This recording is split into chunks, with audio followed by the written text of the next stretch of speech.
made by Democrat member Summer Lee to subpoena the certain documents. Then the motion was amended by Scott Perry to include subpoenas for various names. I think there were 8 names originally, including Bill and Hillary Clinton. Everyone that was included in that subpoena has already either been interviewed by the Oversight Committee or sent in a statement that they had never met Epstein and had no knowledge of the investigation, except the Clintons. We worked for 6 months to get the Clintons to come in, and then they acted like they were going to come in, and then they didn't show up. And obviously we moved to hold the Clintons in contempt. And I think one thing that surprised the Clintons, they assumed the Democrats on the committee would vote in a partisan manner and not vote to hold the Clintons in contempt. And what they learned was a majority of the Democrats on the committee either voted to hold the Clintons in contempt or voted present. And I think that's a statement that this investigation is serious. It is a bipartisan investigation. The American people have a lot of questions. To my knowledge, the Clintons haven't answered very many, if any, questions about their knowledge or involvement with Epstein and Maxwell.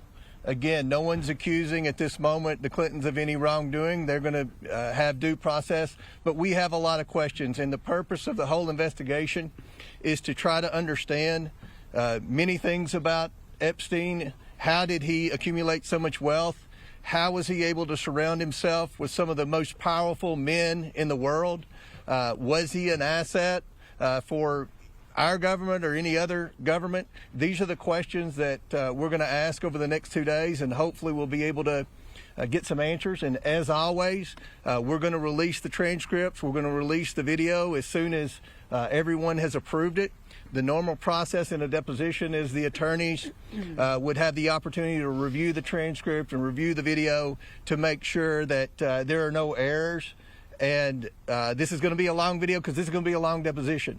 Today will be a long deposition, I would assume, and tomorrow will be an even longer deposition. Every member of the Oversight Committee is going to have questions for the Clintons, as well as our trained staff that do nothing but deposition. So after our hour of questioning, we're going to send a couple of members of the Oversight Committee out to be able to give you an update of what's going on and answer some questions. So with that, we'll answer a question or two, and then we'll go back in and get to some. Mr. Kumar, are you concerned that there has been a cover-up of sexual abuse of a minor by President Trump? There are missing FBI records that appear to be. No, we're looking into the accusation by the NPR. We don't know the answer to that. We know what the administration says. We're still looking to get a definitive answer on that. But look, let's just be realistic here. If you go by a lot of what the Democrats have said, you had Jasmine Crockett accused Lee Zeldin of taking donations from Jeffrey Epstein. It was the wrong Jeffrey Epstein. We've had Ro Khanna sit on the floor and name names of people that he thought were involved in Epstein that weren't even involved. So, sometimes the Democrats on the committee aren't the best investigators. Go ahead, Chad. Yes. Good morning. What about the idea, though, that I understand you say that this is different with some of the members or some of the people who were subpoenaed who didn't have this direct contact. But some folks have said it seems like the Clintons are basically on trial here, versus people who know more about the, what was going on with Maxwell, what was going on with Epstein, and that this is really kind of dragging them through the mud when there are other witnesses. Well, let's address that, Chad. The Democrats voted to subpoena the Clintons. The Democrats voted with the Republicans to hold the Clintons in contempt. Mm-hmm. So the Democrats have just as many questions for the Clintons as the Republicans. So this isn't a partisan witch hunt. This was a motion, a bipartisan motion supported by the Democrats to bring the Clintons in. So I don't think it's any type of being unfair in any way to the Clintons. They've never answered questions, unlike President Trump, who gets questioned every day by just about every one of you about his knowledge or involvement with Epstein. To my knowledge, the Clintons haven't answered very many questions about Epstein. So we'll do one more question. Go ahead. So in the spirit of bipartisanship, would you then ask the Commerce Secretary Howard Lutnick to come testify? It seems like he has some information. that's very possible, and I think I think it's a good possibility that his name will arise in some questioning today. It'll maybe be on my list, and I have an email I printed off for Hillary to ask about Howard Lutnick today. Okay. So God's watching. we're asking again, and I want to remind everyone, we've already brought in Alex Acosta and Bill Barr for depositions.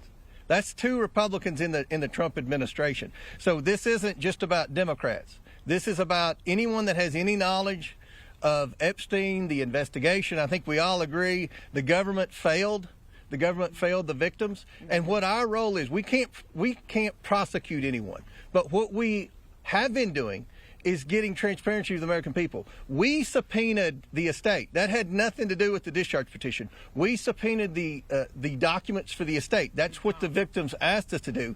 And what you're seeing is there is accountability finally happening. You've seen at least a dozen very powerful people, men and women, who have already resigned, many in disgrace from their board positions. So we're seeing accountability, but we have a desire to see a lot more accountability. We want to get the answers, and hopefully the next 2 days will be a step in the right direction on our investigation. Anybody else have anything you want to add? Go ahead. One more, and then if it... Well, that being said, I mean, Hillary Clinton has said she has no links to Jeffrey Epstein. She doesn't recall meeting him. So what specific information do you believe she has that warrants her testimony? Well, you'll see. I mean, we're going to ask a lot of questions, but with respect to... when you look at all the co-conspirators, and we've all seen the unredacted documents, Maxwell is the main co-conspirator. No one brought more women in and lied to more women about what was going to happen with their involvement with Jeffrey Epstein than Ghislaine Maxwell. We know that obviously Maxwell was a guest at Chelsea Clinton's wedding. There weren't many people that went to that wedding. So, again, we're not accusing Hillary Clinton of wrongdoing. We know that Jeffrey Epstein said many times in emails that he was the first person to raise money for the Clinton Initiative, the Clinton Foundation, that he solicited money at some of his properties for the Clinton Foundation. Again, that's not saying anything's illegal, but there are a lot of questions pertaining to Secretary Clinton with respect to Epstein and his involvement in the Clinton Initiative and her relationship with Ghislaine Maxwell. So we'll come out every hour when we get finished, and different members will update you and answer any questions. Thank you all. Clinton's forced to go to Washington.